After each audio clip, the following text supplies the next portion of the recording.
Yo l'équipe, on se retrouve aujourd'hui pour une petite vidéo concernant Days Gone.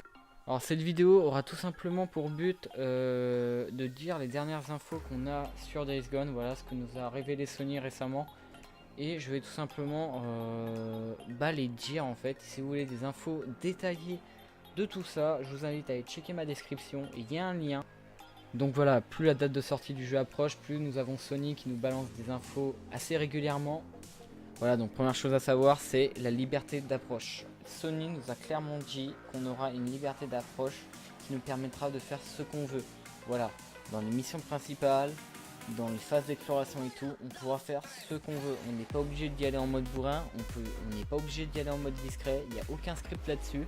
Donc c'est bien parce que ça évite vraiment les missions scriptées où tu es obligé d'être en mode bourrin ou tu es obligé de faire du Sam Fisher. Voilà.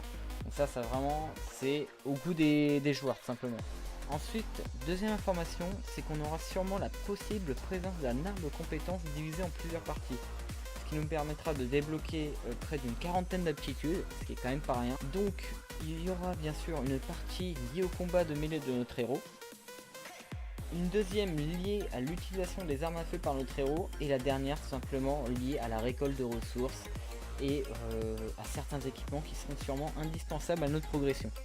Du coup à la fin on se retrouve vraiment avec énormément de choses qui nous permettront de progresser et de nous faire évoluer, ce qui m'inquiétait vraiment avant ces infos, puisque j'avais peur que comment on allait progresser le personnage, est-ce qu'il y aurait un arbre de compétences, etc.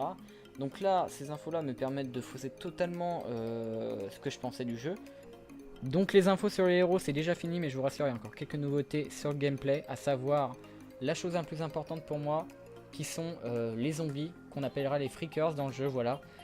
Et pour parler de ces freakers, on pourra les rencontrer dans n'importe quelle situation, c'est-à-dire qu'on pourra les rencontrer en pleine phase d'exploration, mais aussi en pleine mission principale. Ça c'est bien parce que ça apporte du vivant dans le jeu et c'est plutôt cool. On n'est vraiment jamais à l'abri de tomber sur une horde de 50 freakers ou de 500, parce que là, faut bien préciser que les hordes, ce seront des vraies hordes, ce ne sera pas des hordes de 10 zombies ou etc.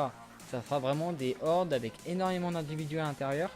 D'ailleurs, en parlant de ces hordes de zombies, ce qui est quand même assez intéressant, c'est de voir qu'il y aura un système d'évolution réaliste d'après les sources que j'ai eues.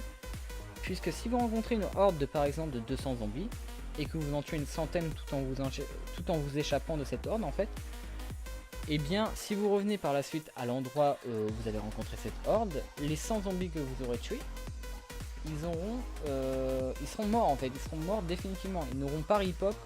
Donc ça c'est quand même quelque chose de bien parce que déjà ça apporte une touche de réaliste, et en plus de ça c'est bien que quand on tue les zombies on les tue définitivement quoi. C'est voilà, il y a des jeux vraiment où quand on tue les ennemis on revenait 5 minutes après, ils ripopaient. C'était chiant parce que du coup on n'était jamais libre de libérer cet endroit en fait, donc là c'est quand même bien. Mais pour parler des menaces, à savoir ici les freakers, il n'y aura pas que cette menace là. Il y aura bien sûr les menaces des survivants de l'apocalypse qui voudront votre mort en fait, qui voudront vraiment vous niquer. Voilà, ils veulent pas d'aide, eux ils sont juste là pour vous niquer un maximum. Donc ça c'est quand même bon à prendre aussi parce que ça apporte de la diversité en termes de menaces et tout. Donc c'est cool. Faut pas oublier la faune aussi qui sera présente, et forcément qui dit faune dit sûrement prédateurs. Prédateurs bien sûr qui vous attaqueront à vue si vous n'êtes pas sur vos gardes. Et pour finir sur cette vidéo, on a une info sur le camp que notre héros devra sûrement faire évoluer au fur et à mesure de l'histoire. Donc ce camp, d'après les infos que j'ai lues, serait peuplé de bikers qui auraient donc de différentes compétences et de rôles que notre héros devra s'acquérir au fur et à mesure de l'histoire. Voilà l'équipe, c'est tout ce que nous avons sous la dent au niveau des infos sur Days Gone. Je vous cache pas que je commence à changer d'avis sur le jeu parce que là très clairement la hype a commencé à venir petit à petit.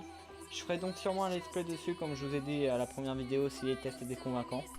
Quant à moi je vais vous laisser, n'hésitez pas surtout à dropper un like sur la vidéo, de vous abonner comme d'habitude et de partager un max. Bref, sur ce les mecs, on se dit à une prochaine. Allez, ciao ciao.